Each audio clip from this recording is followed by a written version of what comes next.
ہمارے گھر کے ساتھ ہمارے ایک پڑوسی رہا کرتے تھے۔ ان کی ایک لڑکی بہت خوبصورت تھی۔ کبھی کبھی وہ چھت پر کپڑا سکھانے کے لیے آتی تو میں اس کو دیکھتا۔ عشق کا بھوت میرے سر پر سوار ہو چکا تھا۔ وہ لڑکی انتہائی خوبصورت تھی۔ میں سارا دن گھر میں بیکار پڑا رہتا کہ وہ کسی وقت بھی چھت پر آ سکتی تھی۔ کام تو خیر میں نے پہلے بھی کبھی نہیں کیا تھا، لیکن یہی انتظار مجھے اور بھی کوئی کام کرنے نہیں دیتا تھا۔ دوسری طرف وہ لڑکی تھی جس کو میری ذرا برابر بھی پرواہ نہیں تھی۔ خیر اس کو کیا پرواہ ہونی تھی جب اس کو اس بات کا بھی نہیں پتا تھا کہ کوئی نامراد عاشق اس کے لیے تڑپ رہا ہے۔ میں نے ہزار تدبیریں سوچی اس سے بات کرنے کے لیے، مگر ایک بھی کارگر ثابت نہ ہوئی۔ لیکن ایک دن سورج میرے لیے مقدر کی روشنی لے کر طلوع ہوا۔ میں سین میں بیکار پڑا اس کی چھت کی طرف دیکھ رہا تھا۔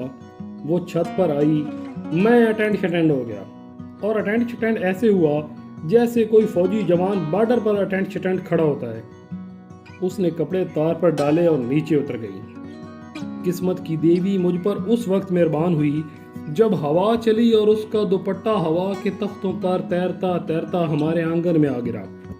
یہ دوپٹہ نہیں، میرے پیار کے بند کمرے کی چابی تھی جس سے اب اس کمرے کے دروازے نے کھلنا تھا۔ یہ دوپٹہ نہیں، ایک سیڑھی تھی جس پر میں نے پاؤں رکھ کر پیار کے مینار پہ چڑھنا تھا۔ اوہو، یہ تو کچھ زیادہ ہی ہو رہا ہے۔ بہرحال چلتے ہیں دوپٹے کی طرف۔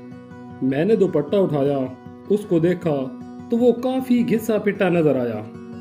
میں دوپٹے کو لے کر درزی کے پاس گیا، اس کو پیکو کروایا، اس کے کناروں پر پیاری سی جالی لگوائی، پھر گھر آ کر اس کو دھویا، اور دھویا ایسے جیسے بچپن میں ابا جان ہمیں دھویا کرتے تھے۔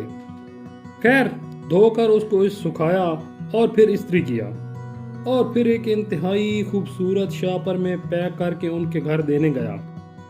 بیل بجائی، وہ دروازے پہ آئی۔ میں نے کہا یہ آپ کا دوپٹہ ہمارے گھر گر گیا تھا، میں یہ دینے آیا ہوں۔ وہ تھوڑی سی شرمائی، پھر تھوڑی مسکرائی اور مجھ سے مخاطب ہوئی، یہ میرا دوپٹہ نہیں بلکہ میرے ابا جان کی دھوتی ہے۔